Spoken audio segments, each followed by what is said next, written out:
Thank you. My name is Marianne Thieme and I'm a member of parliament for the Party for the Animals in the Netherlands. And our party is the very first in the world to champion the rights of non-humans in the national parliament. However, there are other problems in the world aside from animal welfare. So tonight I'm going to tell you some very hard truths about what we are doing to our planet. And I'm so pleased that you are ready to face up to these realities.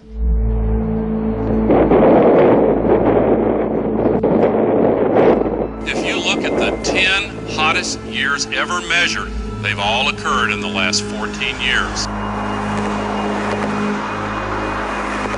The world is heating up fast and we have ourselves to blame.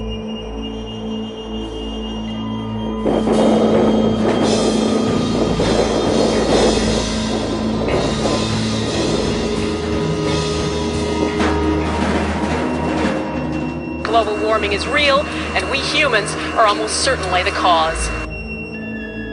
Global warming, that's the world's greatest current concern. Everyone finds themselves in its grip, from scientists to politicians to the Secretary General of the UN and even Leonardo DiCaprio. We face a convergence of crises. Industrial civilization has caused irreparable damage. By the middle of the century, there may be 150 million environmental refugees. Not only is it the 11th hour, it's 11:59. But it's that other film made by Nobel Prize winner Al Gore, which has truly succeeded in putting this global problem on the map. An Inconvenient Truth was a real wake-up call to the world. This was a great achievement for Al Gore. However, he forgot something rather important. The consequences of global warming are enormous. The climate researchers from the Intergovernmental Panel on Climate Change have estimated that by the year 2100, 1 to 3 billion people will be in dire need of fresh water. Hunger will increase throughout large parts of the globe. So it should come as no surprise that global warming is currently our foremost concern. Everyone who has seen Al Gore's film knows that our Earth is in bad shape. Greenhouse gas emissions must be reduced. This is on the agenda of every world leader. The causes of global warming must be dealt with now. And so, together we must identify the greatest emitters of greenhouse gases in our society. What do you think? What are the sources of greenhouse gases? The cars we're driving and the water waste and all the trash we don't care where we're throwing it, that's what I think. Cars, buses. It's industry, it's gasoline, it's energy use. All the fumes from cars, too many vehicles maybe. Fumes in the air, all the gas and people driving in the city. Cars, factories, planes. Much in the aviation industry hasn't helped. I mean, one airplane can fly across country and it's like 40 tons of carbon. 40 tons, that's a lot. I think in one word, I would say pollution. Coal power stations, gas power stations. People using more energy than they need to. We are wasting a lot. An excessive use of gases. And also coal burning stations, especially in China. All the pollutants that we pump into the air day after day. Everyone says the same thing. It's the cars, the planes, the industrial plants. It's because we leave our lights on and take long showers. Always the same familiar answers. And, well, yes, of course it's true. But no one has yet won the grand prize. Because we're forgetting one extremely important factor. 18% of global greenhouse gas emissions are caused by livestock farming. That might surprise you. Farmed animals, 18%. And guess what percentage of total global emissions are caused by transport? 13%. Just think. All the cars, tractors, trucks, ships and planes in the world added together emit fewer greenhouse gases than livestock farming. Oh, really? Wow, I thought it was mostly cars. Wow. Wow. Livestock. That's crazy. So more than the cars. Are you serious? Yeah, I didn't know that. That's insane. No, I did not know that. No. That's news to me. I've never heard that. I'd never heard the livestock connection, no. Well, I knew there was some. I had no idea it was that extensive. How does it come from livestock exactly? What do you call cow farts? What do you call that? Okay. Yeah, the methane gas coming from the cows. Yeah. It's cow shit, right? Doesn't cow poop? It's what the emissions, right? I thought it was just fat people in the South here in America, but no, apparently it's cattle as well. It's quite worrying. Okay. But I saw an article that say because the cow, what they fast, and then actually the fasting make the global warming. Yeah. But how can it be that farm animals place a heavier burden on the environment than the entire transport sector worldwide? Well, actually, it's rather simple.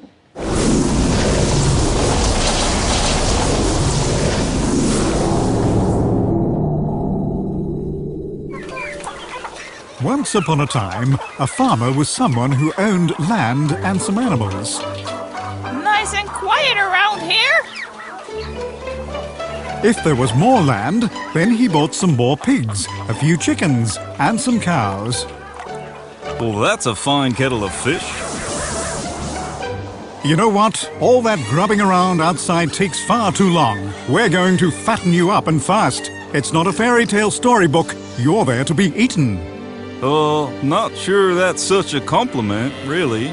We'll squeeze you all together nice and efficiently, and you'll all get sick right away. You're telling me. Listen, Piggy, I'm not interested in your personal vision right now.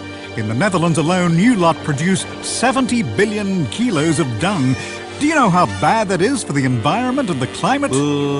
Sorry for the living. Did you know that cows of all farm animals are the largest producers of greenhouse gases, mostly through all that belching and farting? Do you know what the problem is? You're eating us out of house and home. Who was just so pleased about fattening us up?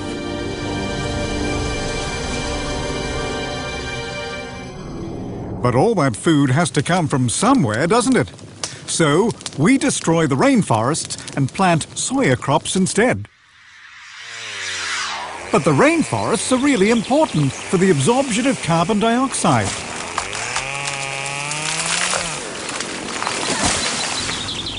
And then we spray the stuff with pesticides, and we ship the soya off to Europe, where it ends up in your feeding troughs. So well organized. What are you people up to?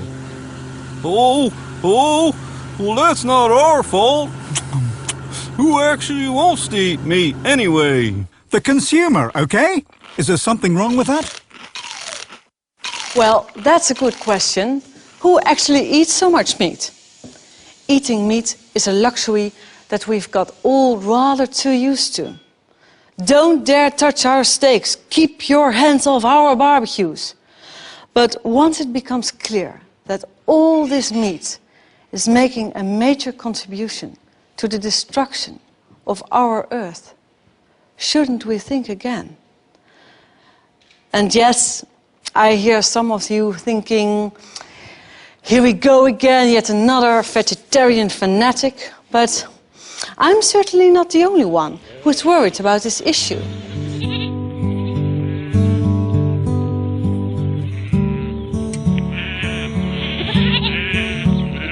McConaughey. I'm farm manager. We farm 1,000 hectares of land in mid Wales. We have around 800 head of cattle, including 550 dairy cows. We have 3,000 head of sheep, and we grow some arable crops. We can't deny as farmers, as agriculturists, that methane produced by cows contributes to global warming.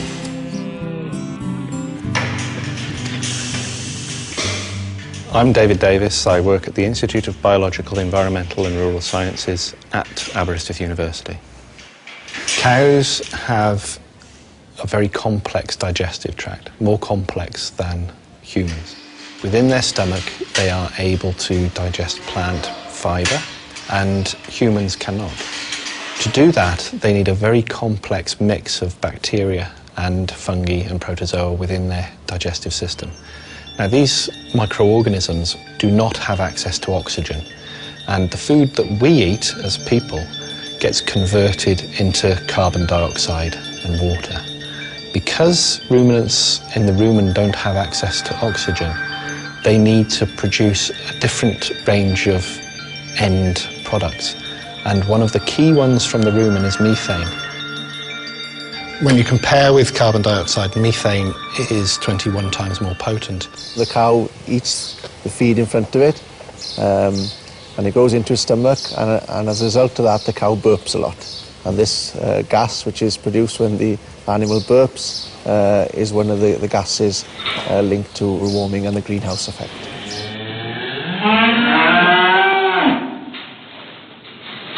Every cow and every ruminant regurgitates its food into the mouth to chew, and this enables the microorganisms in the stomach to actually get better access to that feed. And whilst they're regurgitating it, they're actually releasing methane. So every time the cud, as it's called, comes into the mouth, a small amount of gas will also be released, and this will contain a large proportion of methane.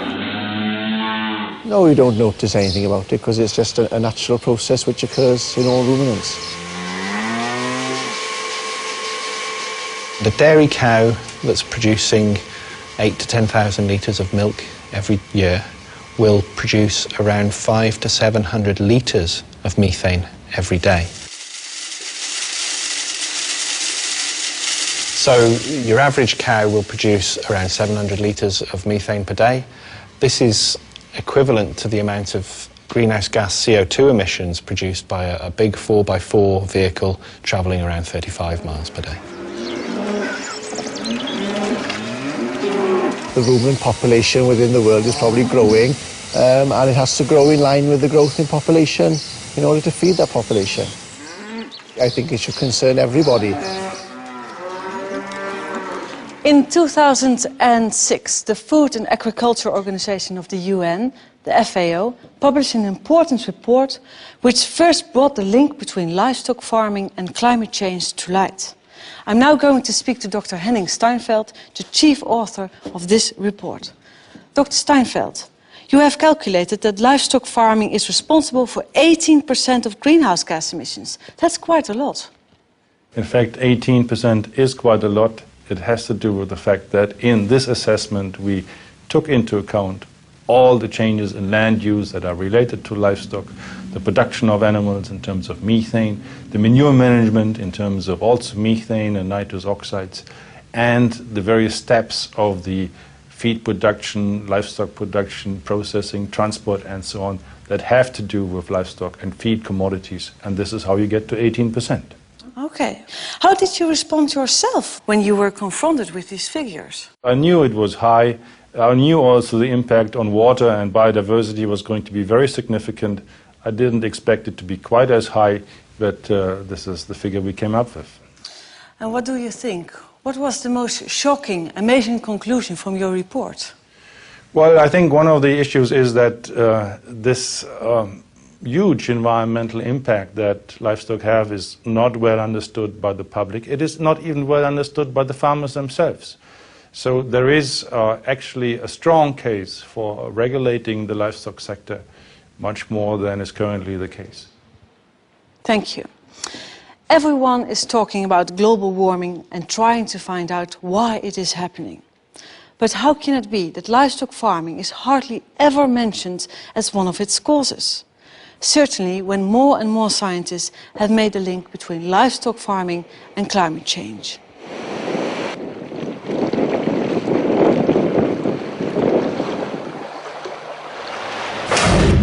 It's not generally known, but between 40 and 50% of all cereals are not eaten by humans, but by livestock. And for soy, that's about 75%. if you consider that it takes about 7 kilograms of grain, that's corn and soybeans, to just make 1 kilogram of beef, we're talking about hundreds and hundreds of hectares of soy being planted in former rainforest to provide meat. That's not a very efficient way of producing protein food.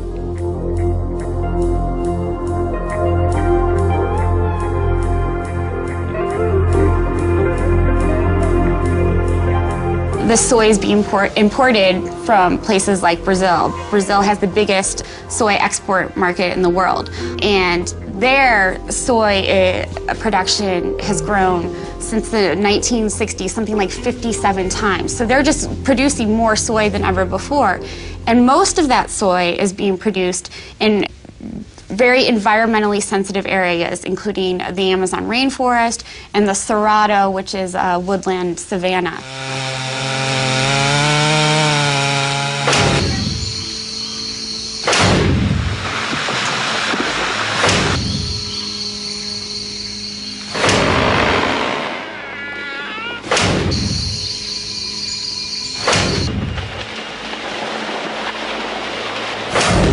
What can I say? It's a disaster. The main drawback is losing biodiversity, but indirectly it's also influencing climate change. It's speeding up the climate change that's already occurring. Carbon sinks are places in the world like the rainforest or the Cerrado or some agricultural lands that soak up and sequester carbon. And when those are lost, we're losing a very important tool in the fight against global warming.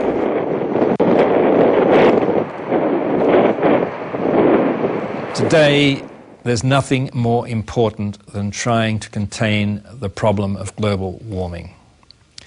And to do that, we cannot afford not to pay attention to agriculture. If we want to just achieve a fairly conservative objective in this sector, which is to stop this sector adding more by the middle of the century, then we have to take quite radical steps, because the natural dynamic is that as populations get richer, they almost universally consume more animal products.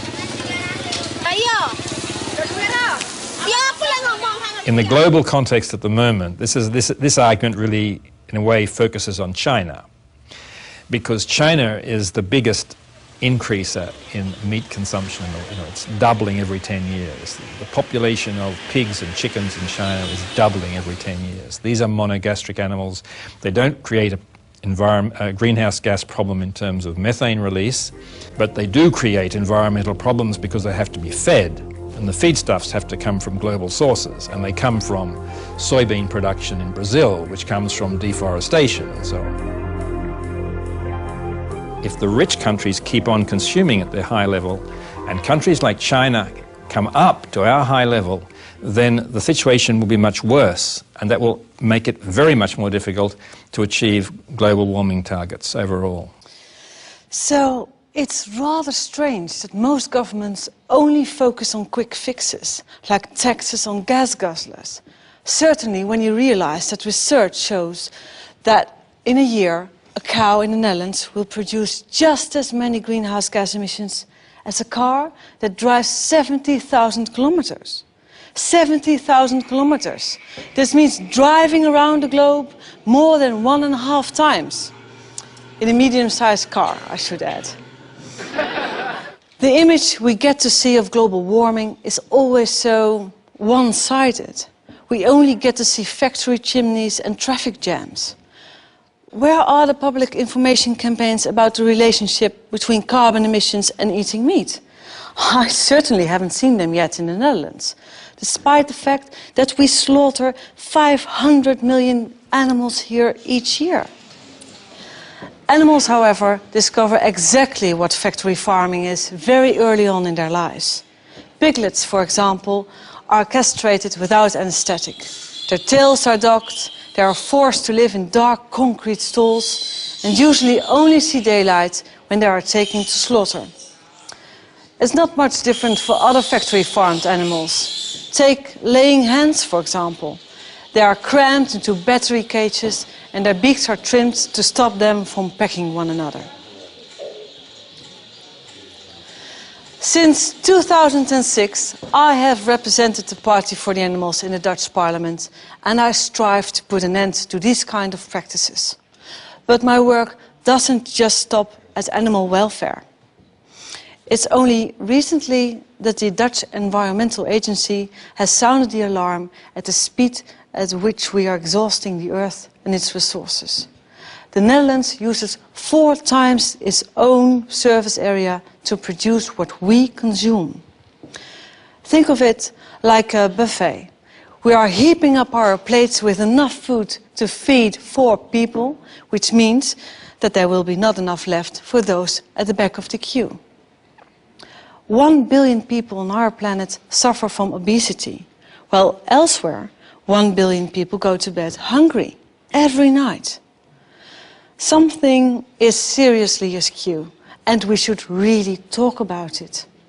Right now, half of the total global wheat harvest is used as livestock feed to support our meat and dairy consumption. Half of the entire harvest, while at the same time people in poor countries are starving. And there doesn't seem to be an end to this. We keep on consuming more and more and more, and in the future we'll have to exploit other people's natural resources even more than we do now. And this will be at the expense of those people, clean water, clean air, and also our environment.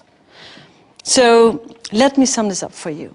Scientists say that it simply takes far more land and energy to produce animal protein than plant-based ones. To produce animal products, you need up to 10 times as much land as needed to produce vegetable products. And this is due to the fact that all this land is needed to produce feed for these billions of farm animals. Films like An Inconvenient Truth have made a very important contribution to the debate on global warming. Yet the only cow that I saw on screen symbolized little Elle's picture-perfect youth in Tennessee. In the whole Inconvenient Truth, not a single word was said about livestock farming or the impact of this polluting industry. Dr. Steinfeld, how is it possible that livestock doesn't play a role in the discussion about global warming? Well, I think that the fact is that in the climate change discussion, much of the focus is on carbon dioxide. And the carbon dioxide emissions, if you look at the livestock sector, only make up about 1/3 of the total greenhouse gas emissions. Nitrous oxides and methane don't come very strongly into the debate, but they are much more potent in terms of greenhouse gases than carbon dioxide, and they need to be factored in. But Al Gore didn't say one single word about the livestock industry in his documentary. What do you think? Didn't you miss the aspect as well? It is certainly missing. The entire aspect of food is missing. And I think everyone needs to know that food and agriculture contributes to climate change and has environmental impact.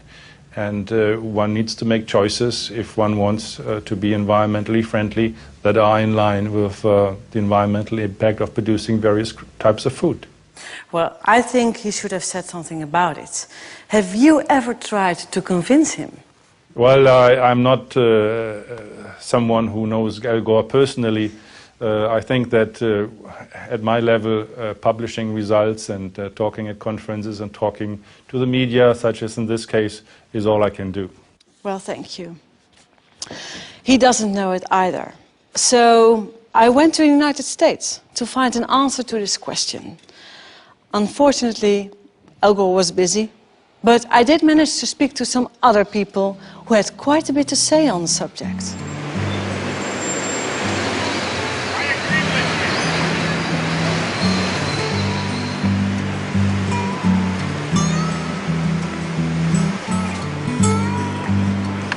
You look great. Hello. Hi. Some information? Thank you. Have a nice day. Hi. Hi.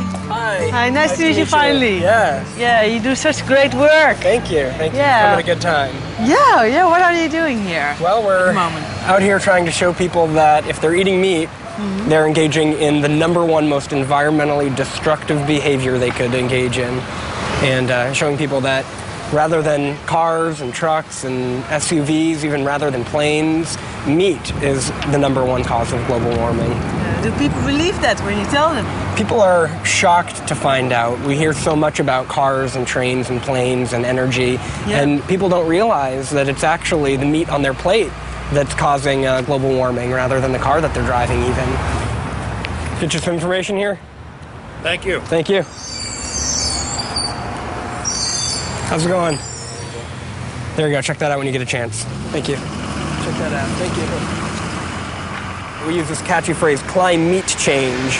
It's really just a way to grab attention and get people to look in our direction long enough for us to give them a leaflet and explain the issue a little bit further. And get them to go home wondering, how is it that meat causes global warming, rather than wondering what's on television tonight or what am I going to have for dinner tonight. Hey there. One of these. Thank you. Saying that power plants are the #1 cause of global warming is like saying that humans are the #1 cause of global warming. Power plants don't emit energy, don't create energy for the purpose of just creating energy for the sake of it. They create it for industries. And one of the industries that uses the most energy is factory farming. All right. In the U.S., the meat industry uses about 1/3 of all the fossil fuels that we generate.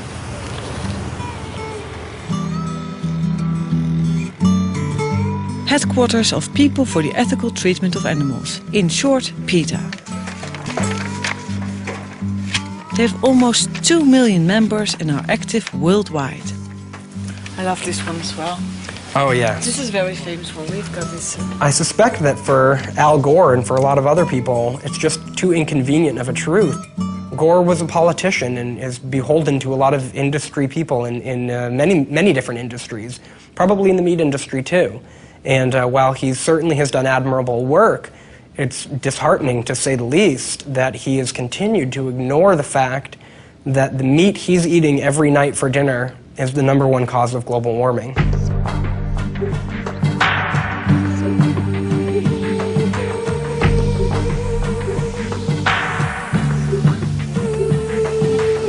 I'm Alicia Silverstone, and I'm a vegetarian. There's nothing in the world that's changed me as much as this.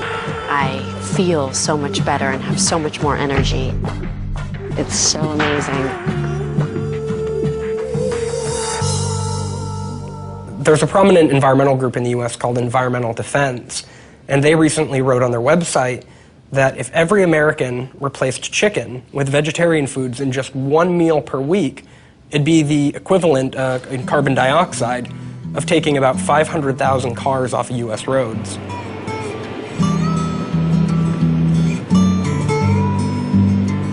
Here in the United States, big is beautiful. This applies to the cars and definitely to the steaks. The average American eats 124 kilos of meat a year, 44 more kilos than the average Dutchman.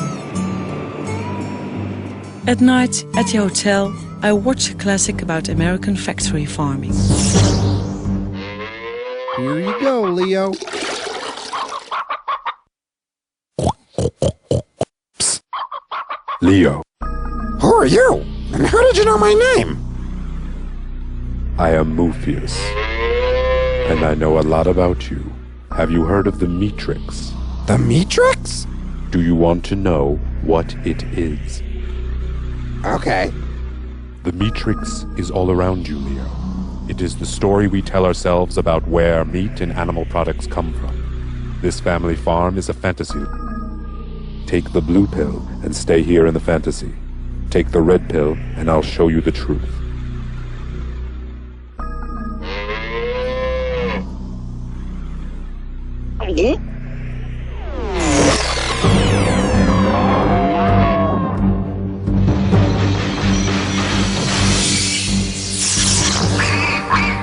Welcome to the real world. Wow! What is this horrible place? This is a factory farm, Leo. Places like this are where most eggs, milk, and meat come from. How did this happen? I'll show you.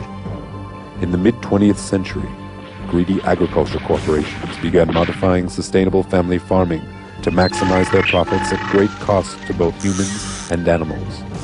Factory farming was born. Animals are packed as closely together as possible. Most never see sunlight, touch ground, or get fresh air. Many can't even turn around. These cruel conditions cause fights and disease amongst the animals. To fix this, the corporate machine began systematic mutilations, practices such as debeaking chickens. And they started adding a constant dosage of antibiotics to their feed just to keep these poor wretches alive. This overuse of antibiotics breeds super strains of resistant disease-causing germs. Every day we get closer to an epidemic that cannot be stopped.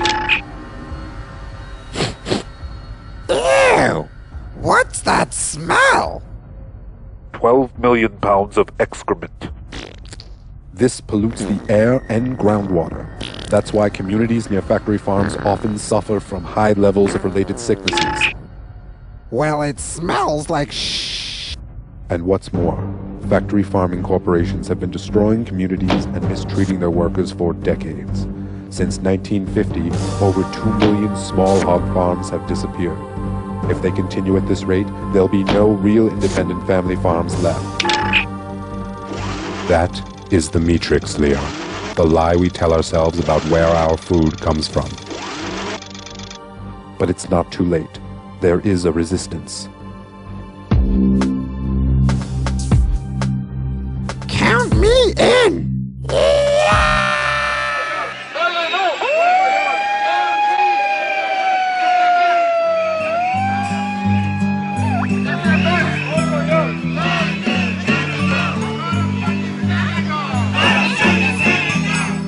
Washington, city of politicians, policymakers, lobbyists and activists. Think of the seals when you buy your meals! Boycott Canada! Today, a demonstration against the seal hunt is held at the Canadian Embassy. Think of the seals when you buy your meals! Boycott Canada! This demonstration was organized by the Humane Society of the United States, America's largest animal welfare organization with 10 million members. 30 minutes later, I have an appointment on Capitol Hill with Wayne Purcell, the president of the Humane Society. Hi. Hello there. Hello Hi. there. Welcome to the United States. Welcome to Washington, our nation's capital. Thank you. And we're so proud of what you've accomplished in Thank Holland you. with your election. We all took note last November of how you were elected, and you're the first party for the animals in the world to achieve this. True. So thank you. And we Thank look you. forward to learning about what you've done. Okay, so nice to meet you finally. You're the biggest organization on animal welfare. Yes, we are. We have 10 million supporters here in the United States in terms of paying supporters. Yeah. And then, of course, we have millions more who believe in what we're doing, and we're here to organize that sentiment to achieve political reforms for animals, among doing other things. We try to pressure corporations to do the right thing, and we educate the public, and we do hands-on care of animals as well. But the political work here in Congress is very important. Hi. You guys quit. 1, 2. Factory farming is the biggest abuse of all, because in the United States alone there are 10 billion animals raised for food. It's an extraordinary number, and the average American eats 80 or 85 animals per year. And we want to see that number reduced, and we want to see the animals out of these terrible confinement systems. Why do you think Al Gore didn't mention factory farming? You know, I think that he probably thought that he was giving a lot of information already to people with an inconvenient truth, and maybe he thought people would shut down if it affected them too personally. Because it gets very personal when you're talking about eating animals and you're talking about something that is part of the American diet. He thought, oh, well, this is going too far. But the public is slowly waking up. I do not believe that we can have a good situation for animals or the environment if we continue to eat as much meat as we are eating. But even if you reduce your total consumption by half, and instead of eating 80 animals, eat 40, you cut in half the greenhouse gas emissions. So we do think that our fork is a powerful tool. So they're clear about this in the United States. The power lies with the consumer. As consumers, we can make a difference by changing our diets. Matt Prescott says that meat is the #1 cause of global warming, and he gives a good example of this. If every American ate no chicken for just 1 day a week, then this would reduce just as much pollution as taking 500,000 cars off the road.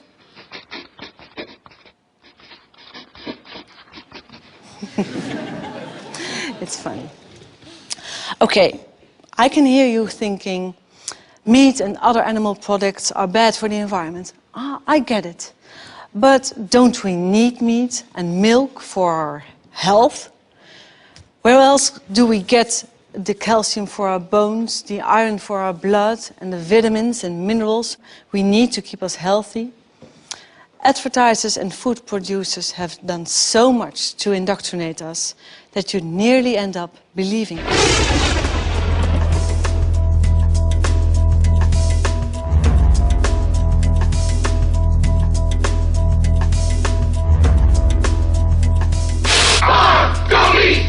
Pints of lamb are only $1.99 a kilo.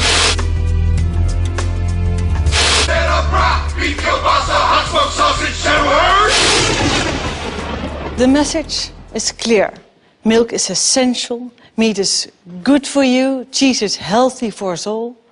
But who benefits most from meat and dairy products? The consumer or the producer? Do we really need all that animal protein? Generally speaking, there's not a real problem for health if we have much lower meat consumption, and there are potential benefits. I mean, after all, colon cancer is one of the commonest cancers in high-income countries, and the risk of colon cancer is higher with high meat consumption. So there'll be a real benefit in terms of lowered colon cancer risk, for example. Going from our level of consumption to something that's just a bit below half of that would not involve any significant health harms and would almost certainly bring health benefits. As you probably already guessed, I'm a vegetarian. I actually used to like eating meat quite a lot. But that was until around 12 years ago when I saw a Dutch TV documentary called What the Cow Wants. It contained some really bizarre footage. Deze pensknul is een paar jaar geleden gemaakt. En daar kunnen koeien heel lang mee blijven leven. Soms wel meer dan 10 jaar. Dat is een gat met een diameter van een 10 centimeter. Daarin zit een siliconen ring met erin geklemd een deksel. Als ik nu druk, dan moet het mogelijk zijn om deze deksel naar binnen te drukken. Nu is die open. De deksel is eruit, kan eruit. En hier hebben we dus een gedeelte van de grassilage die het dier zojuist gegeten heeft. When I saw this, for me, that was the very limit. Animal diseases, animal suffering, animals that were no longer treated as living beings. I had seen it all. And I thought, no, not in my name. I want no part in this anymore. En zo kan het dekseltje er weer op. In the factory farming industry, animals are adapted to the food that we choose to give them and to the massive stalls in which they are forced to live. They are mutilated, they are given antibiotics to stop them getting sick. Pigs are now sometimes even given anti-stress pills to help them cope with their unnatural living conditions.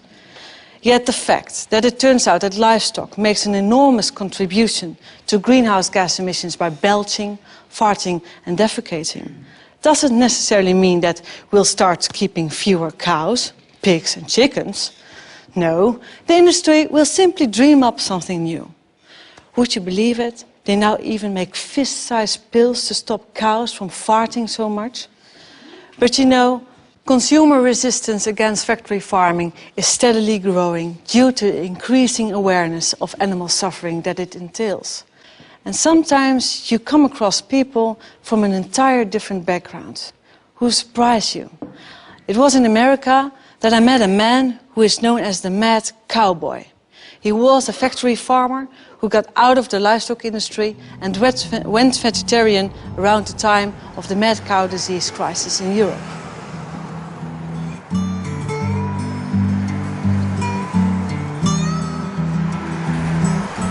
Hi, nice to finally meet you. Nice to see you're unlost again. Yeah, finally, we made it.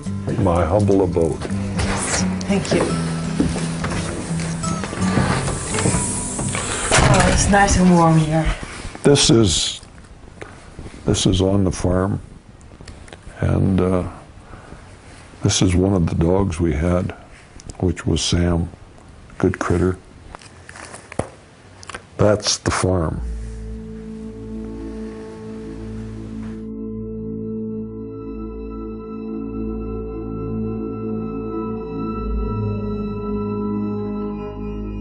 I'm a fourth-generation farmer, rancher, feedlot operator from Montana.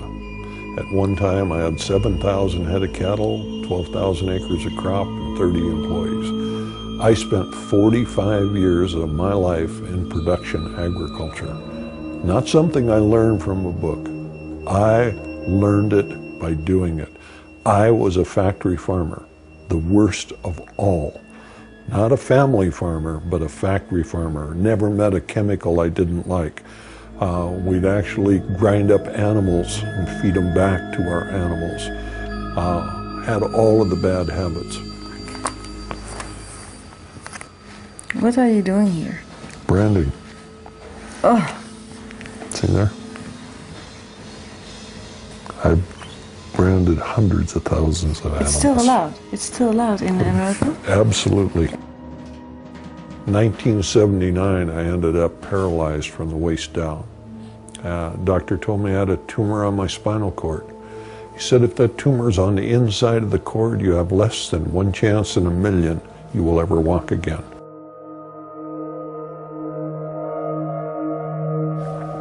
Made me stop and think for the first time in my life that I was part of the problem, not part of the solution.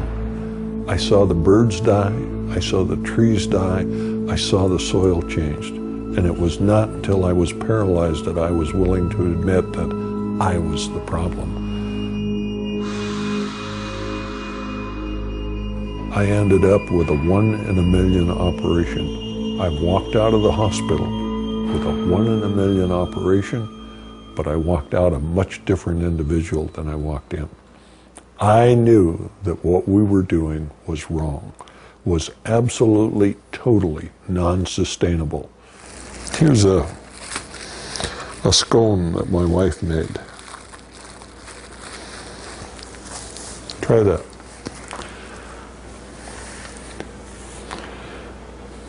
Vegan. Everything in the house is vegan. Yeah. There's no animal products in anything that we have here. Oh, and it tastes good.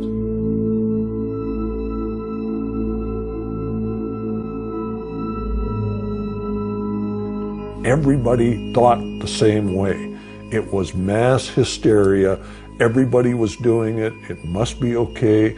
You started from the time you were a child. And can you imagine what it was like when I first asked myself the question, should we be eating animals? It was one of the most thought-provoking questions I ever had in my life, because I had never even considered that.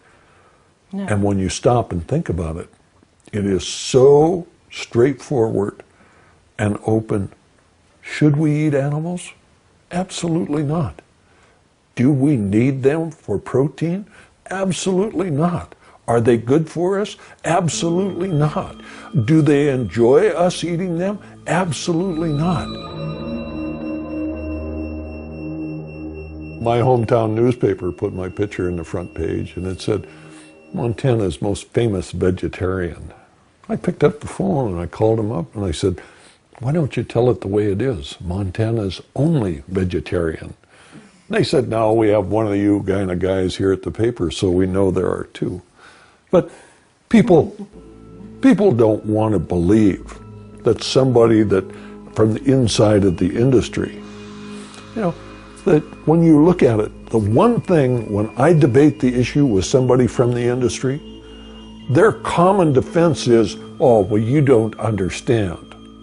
I spent 45 years of my life there. There's nothing that they have done that I haven't done more of it.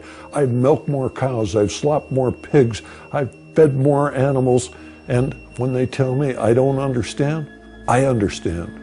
And what I understand is what we're doing is wrong, it's non-sustainable, it's not good for us, it's not good for the animals, it's not good for the planet. The sooner we stop what we are doing, the better we'll all be.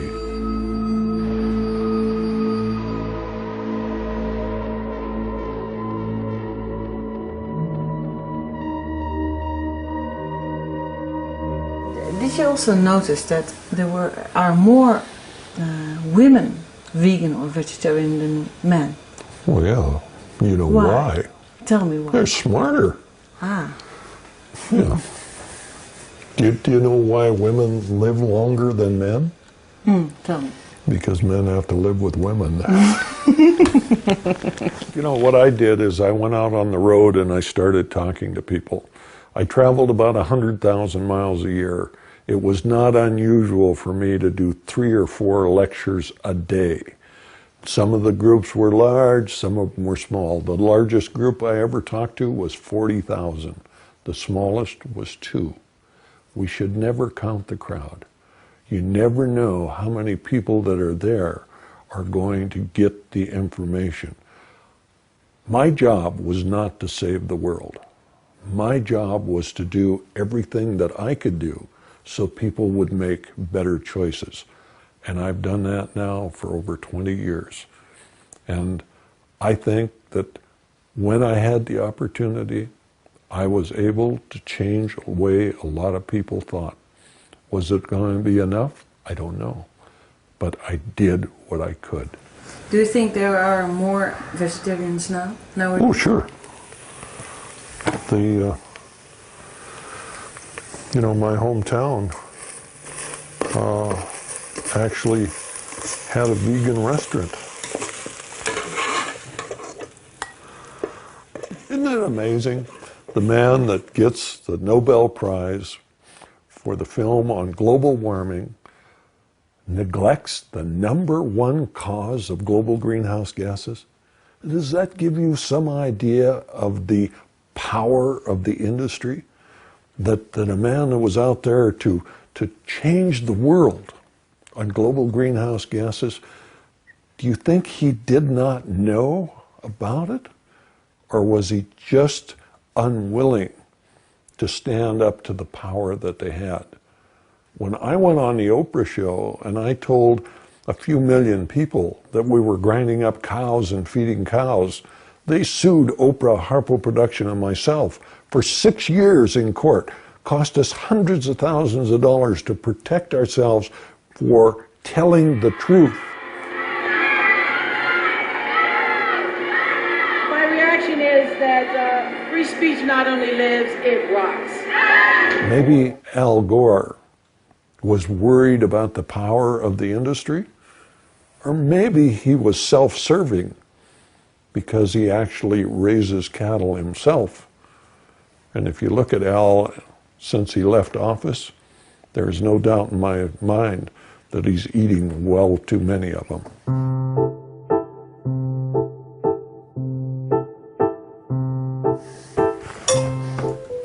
If there's something you would like that you don't see, I'll get it for you. No salt or pepper. No, that's fine.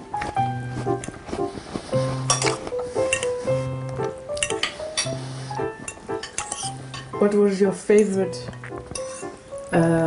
meat product when you were? Hamburger. Hamburger? You ate a lot of hamburgers? Yep. The best meal in the world was pork and beans, potato salad, and hamburger. I could eat that 3 times a day, every day. Breakfast, lunch, and dinner. Didn't make any difference. Really? Loved it.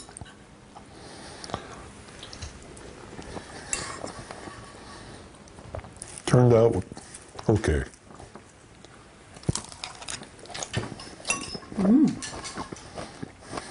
Why so, not say it turned out great? Well, if my wife cooked it, it would have been better. But it just goes to show that if an old cattle farmer can do this, anybody can do it.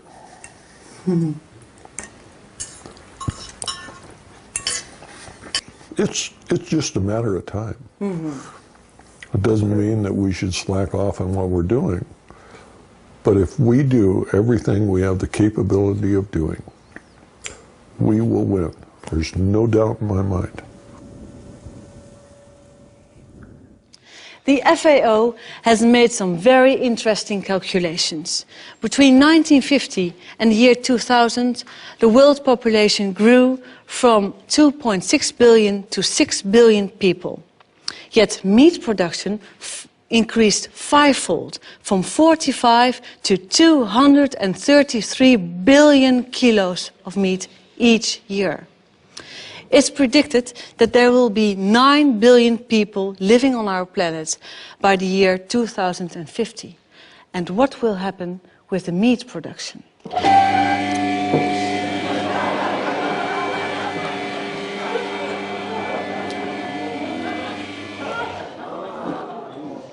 The meat production will double to 450 billion kilos of meat by the year 2050. And of course, the greenhouse gas emissions will double too. And I'm talking about kilos of meat every time, but of course we are talking about living and breathing animals.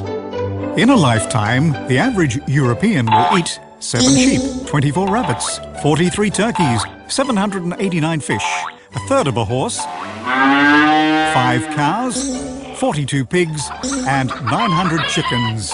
So the average European devours 1,800 animals in a lifetime. If every person on our planet were to do the same, we would need 142 billion animals every year. In truth, the agricultural sector worldwide has gone off the rails. The cycle has become completely disrupted because we have started to produce meat as cheaply and intensively as possible. Forests in South America are disappearing because Europe demands huge amounts of animal feed. The gigantic factory farming industry in the United States, the huge level of meat consumption in the Western world, all at the expense of the climate, biodiversity, drinking water and food for the very poorest people on Earth. If we don't change our eating habits, we will be consuming 450 billion kilos of meat by 2050. What does that mean for our planet? Dr. Steinfeld, what does it mean for our planet? What's your scenario? Well, there is a pessimistic scenario, and that is that nothing is done about it, and we continue to produce animals in the way we do right now. And in that case, the environmental impact is going to deteriorate beyond measure. And there is a need to urgently address this issue and to deal with waste, to deal with greenhouse gas emissions, to deal with biodiversity losses. And measures are available, technology options are available. What is lacking is the political willingness to act on these and to steer the livestock sector into a more sustainable way. But suppose we eat no meat for, let's say, 1 day a week. Will that have any positive impact on the environment? What do you think? Well, the impact of livestock production is probably disproportionately high compared to other sectors. So reducing consumption is likely to have a positive impact on the environment. What do you expect? Are we going to eat less meat in the future? I think that the human health concerns and the welfare, animal welfare concerns and the environmental concerns will be increasingly appreciated by a growing number in the public, and that will lead to a slow decline in, at least that's my personal prediction, to a slow decline in the consumption of meat in particular. Okay, thank you. Dr. Steinfeld is not very optimistic, but he also points to a lack of real political will to change things. Yet, is this enough to lead us to despair? Well, I don't think so. There are some rays of hope, tiny rays of hope. I think that is just because people simply don't know. I'm sure that if they knew, they'd want to change their eating habits. But even politicians, who you would expect to know more, haven't got the faintest clue. This became crystal clear during a recent debate on deforestation in the Dutch parliament. De ontbossing, meneer Blom, zoals u weet, wordt voor een heel groot deel ook veroorzaakt door onze intensieve veehouderij. Ja, ik vind het altijd verbazingwekkend hoe de Partij van de Dieren in staat is om een onderwerp per interruptie te introduceren wat absoluut niet gaat over de tekst die ik hiervoor uitsprak. U moet mij niet kwalijk nemen dat ik geen idee heb wat de relatie is tussen intensieve veehouderij en de relatie tot ontbossing. Ik weet niet waar. Het spijt me, maar dan moet ik u helaas het antwoord op schuldig blijven. Nee, dat zie ik me waarschijnlijk niet, maar ik weet het gewoon niet. Well, in fact, it's all so simple. Less meat, fewer animals, reduced greenhouse gas emissions, reduced water use and less deforestation. Johan Rank has directed music videos for Madonna, Beyoncé and Robbie Williams. And when he heard about the environmental problems caused by livestock farming, he thought, shit, man. And made a very simple yet very effective short film that I don't want to keep from you.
In May 2007, the English newspaper The Daily Mail published an article called "Secret Plan to Turn Us All Veggie."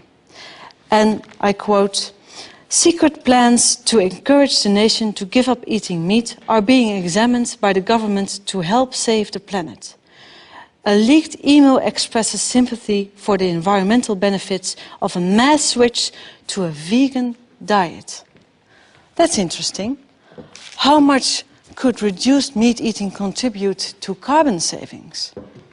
Together with the Free University Amsterdam, the Nicholas G. Pearson Foundation set out to discover what kind of carbon savings could be made in the US if they all went without meat for 1 or more days. And this is the result. If all Americans ate vegetarian for 7 days, they would save around 700 megatons of greenhouse gas emissions.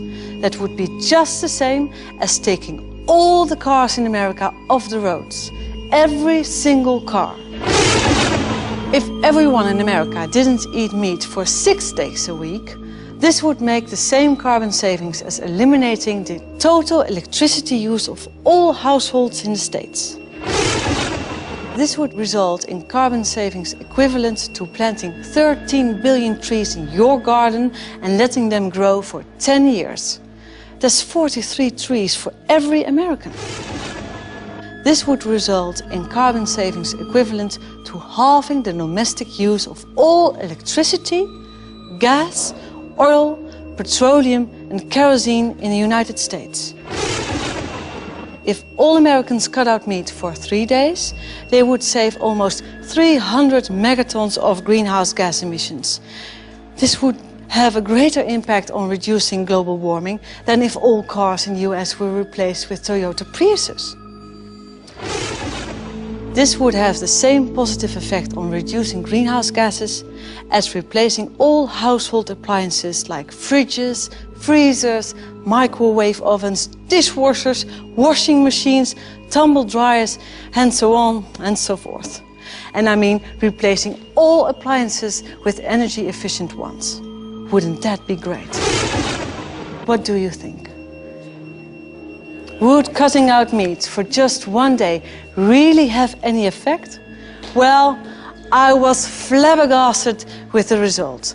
If all Americans didn't eat meat for just 1 day a week, this would save 90 million plane tickets from New York to LA or from LA to New York. 90 million tickets each year just by eating no meat for just 1 day a week. You see,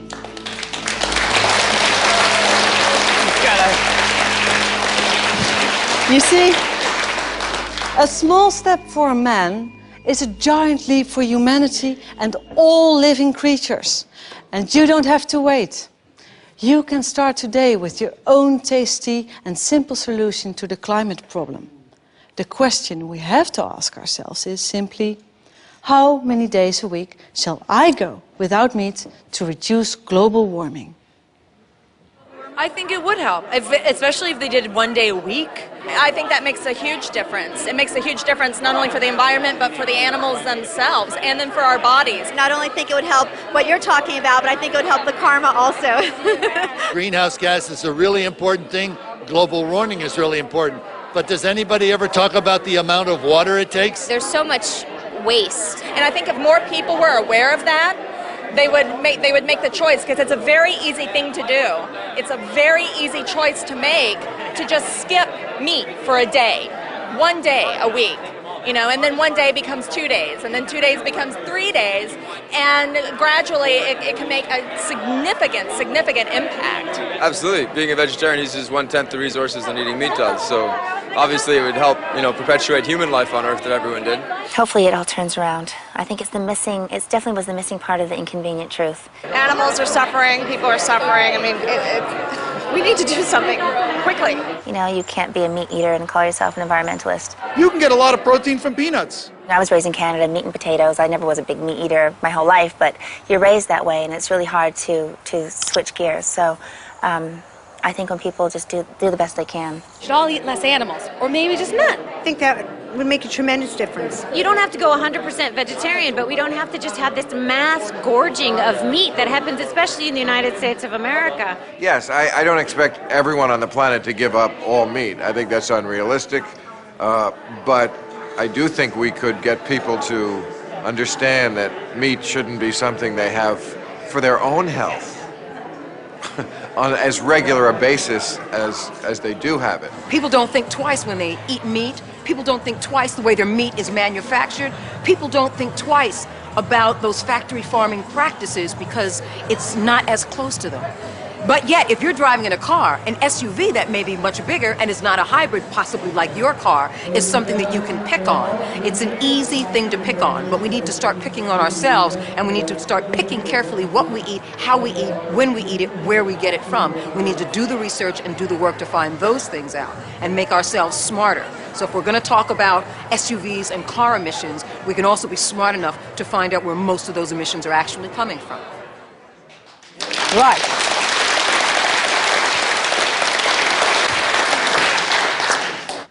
Actually, the solution to our climate problem is child's play.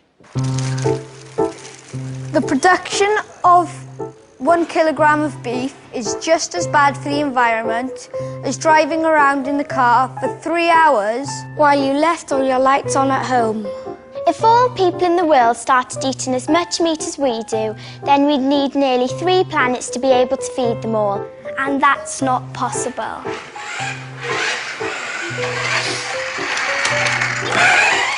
If we all didn't eat meat for 3 days a week, this would lead to the same carbon savings of halving the electricity use in all households in the United States. A vegetarian in a Hummer produces fewer carbon emissions than a meat eater in a Toyota Prius. But a vegetarian on a bike is much better. There are hundreds of millions of vegetarians today, and many more people who have already started eating less meat. Personally, I like to call them meat leavers. No, you didn't hear me wrong. I didn't say meat cleavers, but meat leavers. And if you've heard all this and are still not convinced, if climate change doesn't really matter to you, then why not just reduce your meat consumption for the sake of the animals? Because they cannot stand up for themselves and are the direct victims of our excesses. Thank you.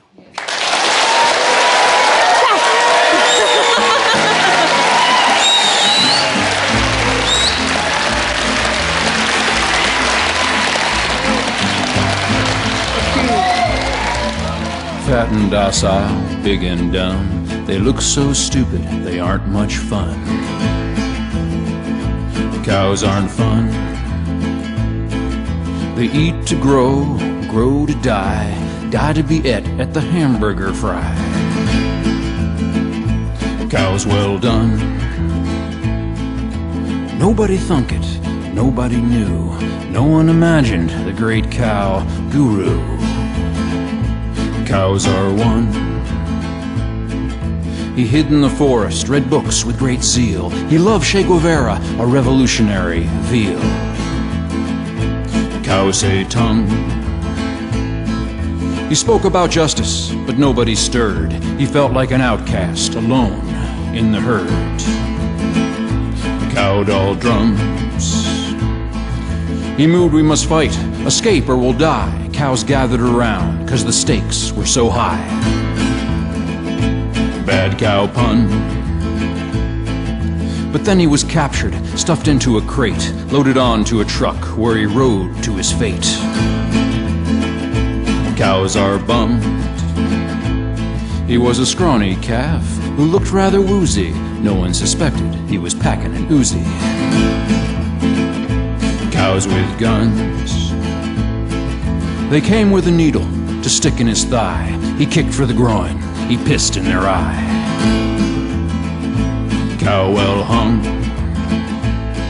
Knocked over a tractor and ran for the door. 6 gallons of gas flowed out on the floor. Run, cows, run. He picked up a bullhorn and jumped up on the hay. We are free-roving bovines. We run free today. We will fight for bovine freedom and hold our large heads high. We will run free with the buffalo or die. Cows with guns.